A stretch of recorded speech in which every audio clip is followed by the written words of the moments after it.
ये मैंने एक गेम बनाया हुआ है जो कि क्लास 9th के चैप्टर नंबर 13 जो मैथ का है, पृष्ठीय क्षेत्रफल और आयतन, उस चैप्टर के लिए है। इसमें आपको अलग अलग शेप दिखाई दे रहे होंगे, तो इन शेपों को बच्चों को पहचानना होगा। टीम के हिसाब से वो खेल सकते हैं। यहाँ देखिए कि आपको स्कोर बोर्ड दिख रहा होगा। इस स्कोर बोर्ड में ABCD करके आप कितनी भी टीम खिला सकते हैं और विनर टीम का नाम लास्ट में लिखा जाएगा। एक डाइस आपको दिख रहा है, इस डाइस के माध्यम से बच्चे जो हैं वो फेंकेंगे और उसमें जो भी अंक आएगा उस अंक को इससे मैच करते हुए जो भी अंक आएगा उस आकृति को उस बच्चे को पहचानना है और उससे संबंधित जो है उसका आयतन और पृष्ठीय क्षेत्रफल का फार्मूला जो है वो बताना होगा। तो इस प्रकार से इसमें टीमें खेल सकती हैं। यहाँ पर जो है आपको बहुत सारे फार्मूले दिख रहे होंगे जो कि बच्चों को पहले से ही पढ़ाए जा चुके हैं और उनको याद करना होगा और इन्हीं फार्मूले को जो है वो याद करके और बताएंगे। अगर उनका जिसमें आयतन का अलग फार्मूला दिया है और पृष्ठीय क्षेत्रफल का अलग फार्मूला है, तो अगर केवल आयतन का सही फार्मूला होगा तो 5 नंबर दिए जाएंगे। अगर दोनों फार्मूले सही होंगे तो उनको 10 नंबर जो है वो दिए जाएंगे उस बच्चे को। तो यहाँ पर जैसे कि बच्चा खेलेगा, सबसे पहले उसने स्टार्ट किया और यहाँ पर आया 4, तो 4 नंबर देखेंगे कहाँ पर है। इस तरीके से 4 नंबर आपको दिख रहा होगा। तो यहाँ पर 4 नंबर पे जो आकृति आपको दिख रही है वो क्या है आपकी, बच्चा पहचानेगा कि गोले की आकृति है और उसको सूत्र बताना होगा।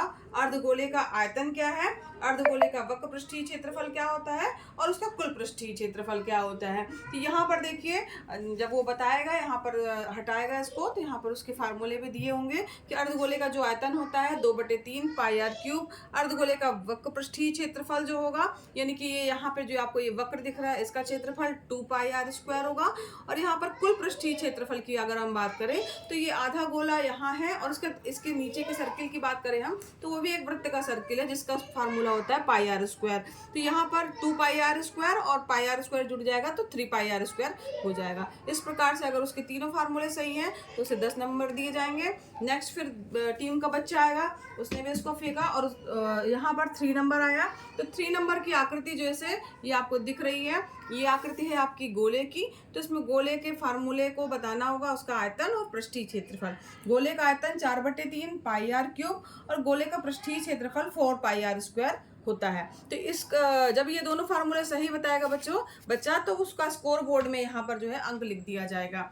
इसी तरीके से नेक्स्ट चाल जो है एक दूसरी टीम की आएगी। 2 अंक आया जैसे इसमें, तो यहाँ पर 2 नंबर आपको दिख रहा होगा। 2 नंबर की आकृति बच्चे को पहचाननी है। तो ये आकृति जो है वो घनाभ की आकृति है और घनाभ की आकृति के लिए जो है घनाभ का आयतन जो होता है वो लंबाई गुणे चौड़ाई गुणे ऊंचाई यानी कि L × B × H होगा और पृष्ठीय क्षेत्रफल 2 × LB + BH + HL होता है। तो यहाँ पर ये दोनों फार्मूले जो है अगर बच्चा सही बताएगा तो उसको जो है अंक मिलेंगे। और इसके बाद नेक्स्ट टीम की बारी आएगी।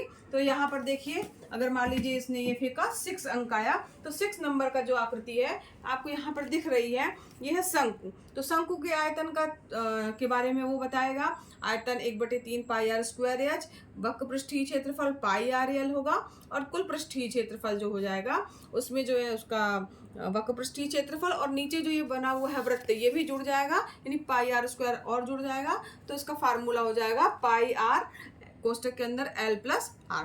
तो इस प्रकार से जो है अगर वो बच्चा फार्मूला सही बताएगा तो उसको अंक दिए जाएंगे। तो इस तरीके से कई बच्चे आके अलग अलग टीम के बच्चे खेलेंगे इस खेल को और खेलने के बाद जो है उनके जो अंक आएंगे, अगर जो बच्चा नहीं बता पाता है या तो उसको जो है उसमें अगर एक फार्मूला सही 5 नंबर, अगर बिल्कुल फार्मूले सही नहीं, आकृति सही नहीं पहचान पाता है तो उसको 0 अंक दिए जाएंगे।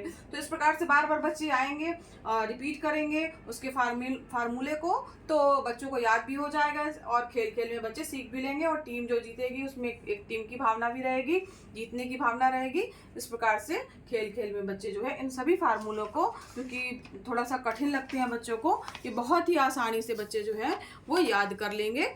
तो ये जो है आपका क्लास 9th के लिए गणित विषय के लिए पृष्ठीय क्षेत्रफल और आयतन का एक मॉडल जो है वो तैयार किया गया है, जो कि खेल खेल में बच्चे फार्मूले सारे याद कर लेंगे। उनका कन्फ्यूजन भी दूर हो जाएगा कि इस तरीके से अलग अलग फार्मूले हैं। धन्यवाद।